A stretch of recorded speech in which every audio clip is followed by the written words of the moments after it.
Sud Radio, la petite philo de l'été, Vincent Cespedes. C'est l'heure de retrouver la petite philo de l'été avec le philosophe Vincent Cespedes. Bonjour Vincent. Bonjour. Auteur d'un dernier essai qui s'appelle Le monde est flou chez Plomb, un livre de philosophiction. Alors, comme tous les matins avec vous, Vincent, on prend un peu de recul sur cette année inédite, et notamment grâce à la philo. Cette fameuse expression qu'on entend toujours d'ailleurs, distanciation sociale, est-ce que vous pensez qu'elle va finalement laisser des traces ou non, le naturel reviendra au galop? Je pense qu'elle laissera des traces à deux niveaux. D'abord, on connaît mieux un peu la médecine. Je pense que il y a une sorte d'éducation populaire nécessaire et qui a eu lieu. On sait que on fait partie des peuples où on se fait la bise, où on se rapproche, on se postillonne dessus avec passion, et on voit très bien que les maladies circulent avec tout ça. Donc, on l'avait oublié, ça peut-être. On l'avait oublié. Oui. Moi, par exemple, sans être maniaque, avant même cette crise, je disais à mes invités de se laver les mains. J'avais ce réflexe. C'est sympa de venir chez vous. Lavez-vous les mains avant. Ouais, j'avais ce réflexe-là. Maintenant, j'aurais plus à insister, je pense. Et ça, c'est plutôt positif. Maintenant, dans la distanciation, on a été traumatisés. Je crois à un moment, il va falloir que tous ensemble, on fasse l'état de ce traumatisme et de réévaluer un peu ce qu'on a perdu. Cette distanciation sociale va complètement à l'encontre de ce que, je dirais, de la culture française dans ce qu'elle a de plus merveilleux, c'est-à-dire… la culture latine aussi. La culture latine, exactement. Oui. La culture latine, voilà, exactement. C'est-à-dire la projection en l'autre, quoi. Et la confiance en l'autre. La confiance. Ouais. En fait, il y a un philosophe peu connu français qui s'appelle Raymond Bruyère et qui, dans les années 70, a écrit un livre qui s'appelle Les nourritures affectives, les nourritures psychiques. Oui. Et donc, l'idée, c'est que l'âme se nourrit exactement comme le corps et qu'on a soif, on a faim de nourrir notre âme. Et dans la liste des nourritures pour l'âme, il va dire que il y a le plein air, il y a les loisirs, il y a la culture, il y a aller au cinéma, et puis il y a les terrasses de café. Les terrasses de café, c'est une technologie latine, française, inventée pour qu'on puisse se nourrir notre âme des autres, en fait. Et je trouve ça très très beau comme concept. On l'a pris un peu comme en rigolant, et moi je pense que maintenant on est conscient qu'on est en pénurie, on a une famine psychique, on a besoin d'émotions, d'idées, de spectacles, de médias, de sport, de confidences, de tourisme.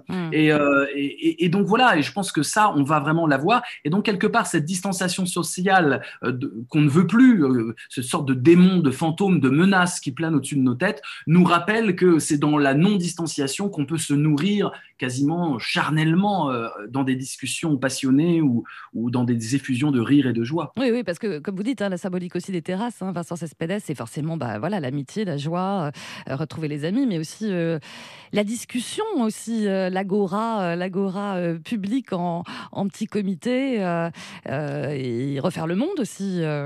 Et n'oublions pas le spectacle des autres. Bien sûr. Parce que moi, j'écris souvent mes livres à la terrasse et je lève mes yeux, et la chance d'être à Paris dans un quartier populaire comme Belleville, c'est que vous avez le monde qui défile et vous vous nourrissez. Vous sentez qu'un visage, une façon de bouger, une façon de s'engueuler, une façon d'être ivre et de faire n'importe quoi. En fait, tout fait spectacle et tout fait sens. C'est ça, habiter une ville. Et c'est ça, être citoyen d'un pays. Ouais. C'est nourrir des autres. En fait, les Grecs avaient un beau mot, ils appelaient ça la philia, l'amour de celui qui partage mon espace commun, en fait. J'aime l'autre parce qu'il participe de ma vie, parce qu'il participe de ma ville. Et je trouve ça très beau, et c'est exactement ce que l'on sent maintenant quasiment physiquement en nous. Nous avons faim des autres, en fait. Oui, c'est ça. C'est avec du recul dans ces petites leçons de philo et d'après-crise, c'est que quelque part on a été aussi étouffé par nos solitudes, en fait. La solitude, c'était déjà avant la crise un mal terrible, notamment plutôt du côté du troisième âge et voilà des personnes qui étaient esseulées. Puis là, on a découvert la solitude des jeunes avec cette crise qui pouvait évidemment exister avant, mais là, on a vu que les liens intergénérationnels doivent être renforcés de tous les côtés et que les jeunes comme les plus âgés, comme tout le monde en fait, on a besoin d'avoir ces liens où circule de la vie. C'est pas des liens que des technologies de vidéo peuvent combler. On le voit bien. On a besoin de ce contact-là. On a besoin finalement de cette présence. La présence, c'est un mot un peu qui fait un peu, vous savez, en philosophie, c'est une vision un peu vitaliste. Il y a de la vie, il y a de l'énergie qui circule entre les corps. Moi, j'essaie de réhabiliter ça en philosophie. On se nourrit de la présence des autres. Le fait que l'autre soit physiquement en face de moi n'a rien à voir avec l'autre sur un écran. Peut-être parce que je réagis, parce qu'il peut me donner une claque, l'autre, il peut me toucher l'épaule.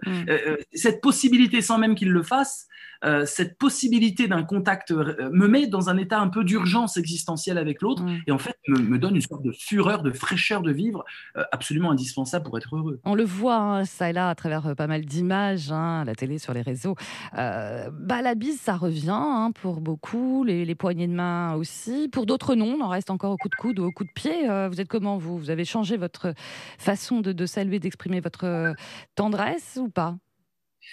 Alors, oui, moi, j'ai eu la chance d'avoir le Covid tôt et de façon bénigne, donc, et puis après d'être vacciné, donc voilà.